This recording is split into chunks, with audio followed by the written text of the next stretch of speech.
Hello, I'm Craig Constantine. Hello, I'm Linda McLachlan.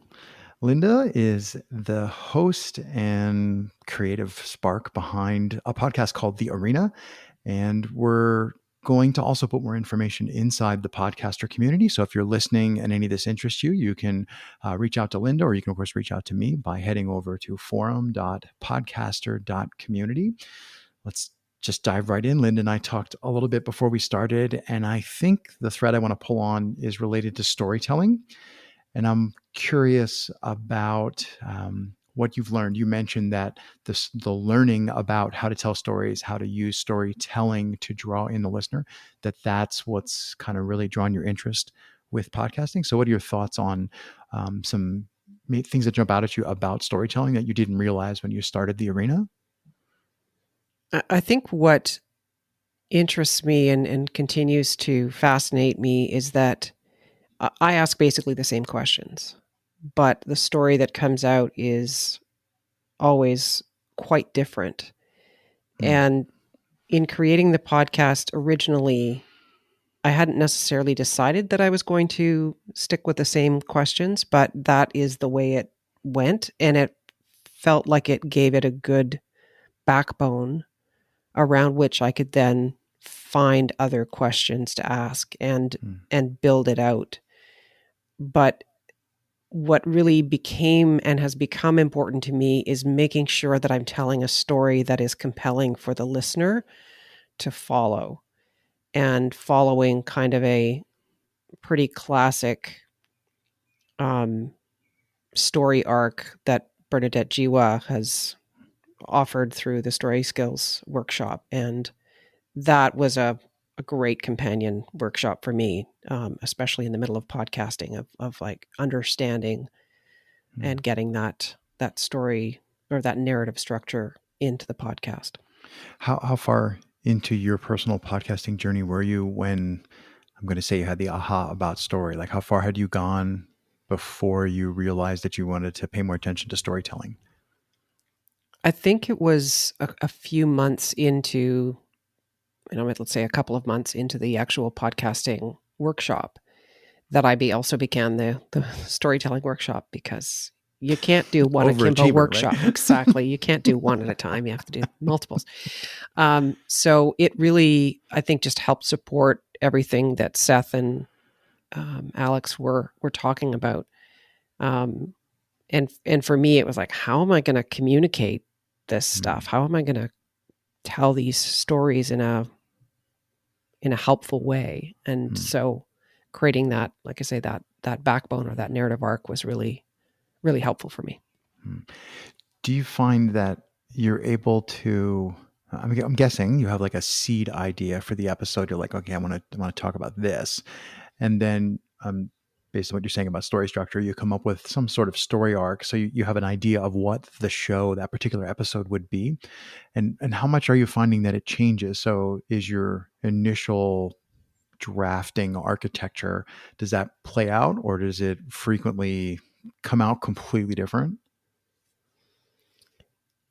I wouldn't say it comes out completely different. I more often than not will have a conversation with my guest to understand what their story is and get an idea of what the themes might be that are going to come out. And so again, I ask largely the same questions, but I will anticipate perhaps sometimes where that guest will go in their story. But there are always surprises. What I think is going to be the pivotal moment for their life can often be what they choose to talk about is quite different. And it's not as though they're backing away from a moment that is difficult or transformative. It's that they in their mind see it as being very different than what I might choose. Oh, lost connection to server attempting to reconnect. Oh, there we go. Okay. I don't think that would actually have been noticed in the recording. I think the audio files picked that back up. Okay. Anyway, sorry. We're also experimenting with Zencaster. There you go.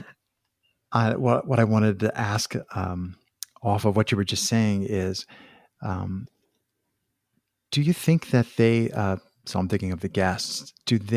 How much of like, do you unpack it? Like, in other words, do you say, this is how I construct my episodes. I have an idea for a story arc and here's how I think you feel like, or do you, it's all like really kind of close to the vest and then you start talking to them. And what I'm wondering is, do they notice that I'm going to say, I love to verbify things. They're being story arced. Like, do they notice that or do you just like show that to them up front?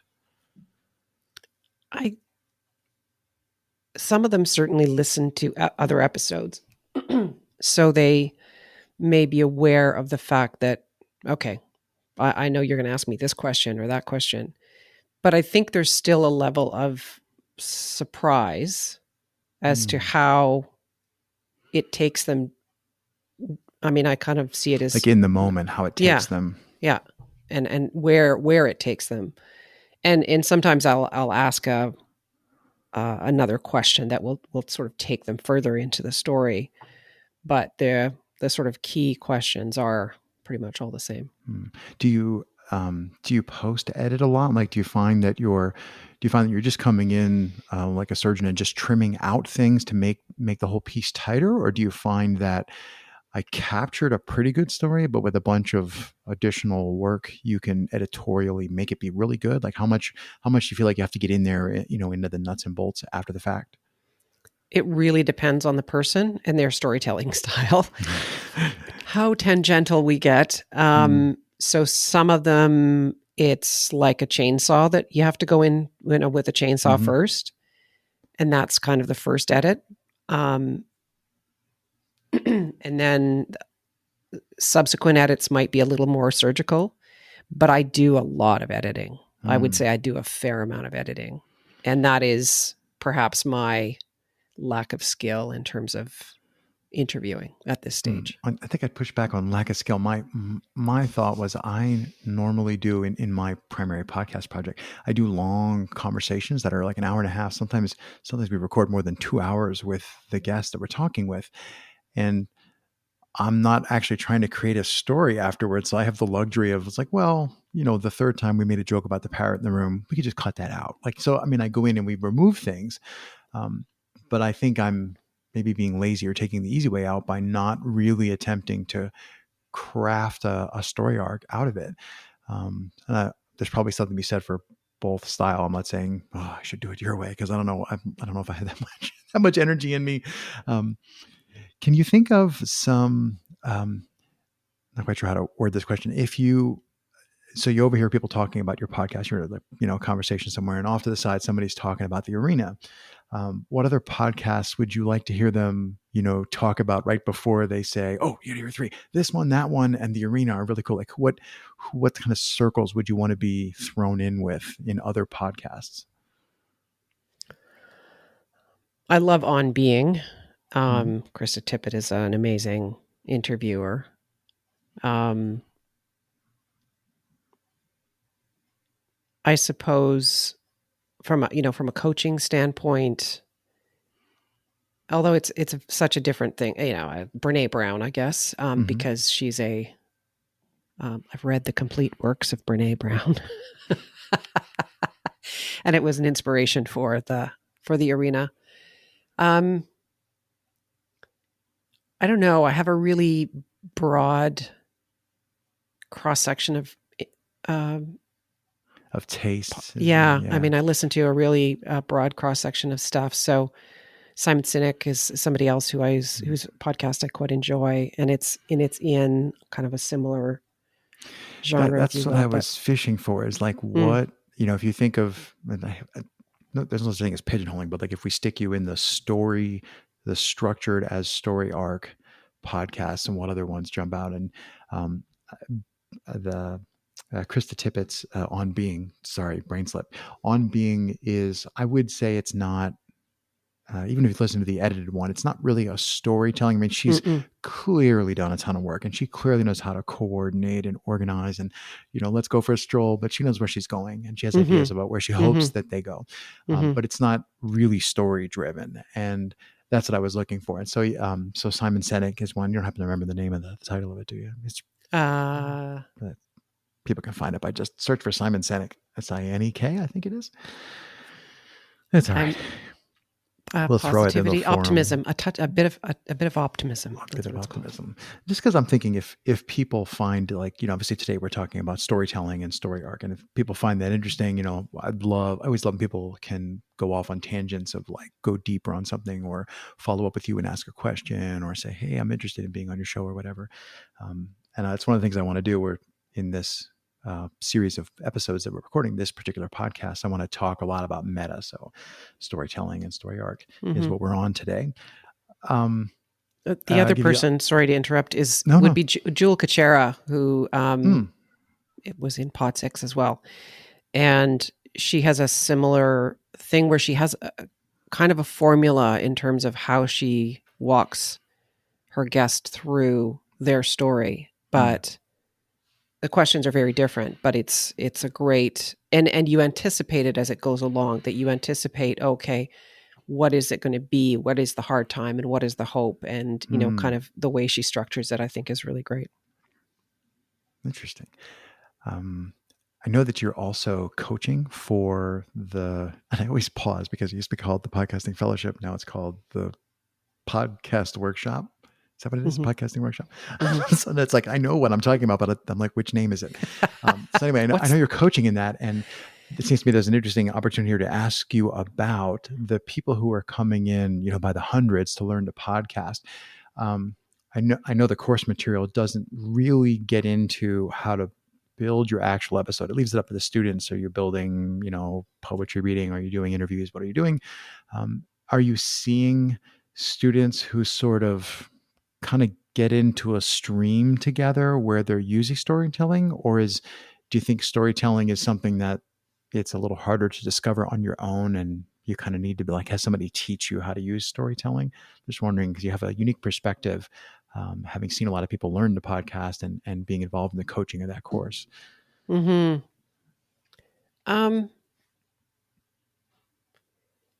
It's interesting. I'm going to say I'm not sure. I feel like the structure is a good one to learn and it was helpful for me, but I'm not sure that I necessarily see a lot of people embracing it as Mm. as a structure. Embracing storytelling as a structure. Embracing Yeah. storytelling as a structure. Um, I think that's a more advanced structure. Like I don't know if I thought of that for like until I saw it in courses where people are talking about it. So mm-hmm, I don't think it's an mm-hmm. obvious structure. It is an excellent one. Yeah. Yeah, I mean, I'm still relatively new to the coaching group, and so I don't necessarily, I haven't seen necessarily enough. I think across the different cohorts to be able to say, oh well, this is something that people are starting to use, or that people are looking to try and build their podcast around. Cool. Yeah, I think I'll just say, is there anything else that you were thinking on your way in here today of like, oh, I wonder if we'll get to talk about, I mean, it's a little tricky because until we started talking, we didn't know we were going to be doing storytelling, but anything else about storytelling jump out at you? Yeah, I think that, I mean, the wonderful thing about podcasting, as you know, is that, oh, a train. The little town that I'm in has a railroad line that runs about a half mile from my house. That's on my end. My grandparents lived close to a railroad track, and so late at night you'd hear this like Yeah. the lonely whistle of the train. I love There's that. an So old Paul. Actually, it's Simon and Garfunkel, but there's an old Paul Simon lyric about everybody loves the sound of a train in the distance. Everybody thinks that's true. As part of the refrain. yes. Anyway, we're all on trains. Anyway, we digress.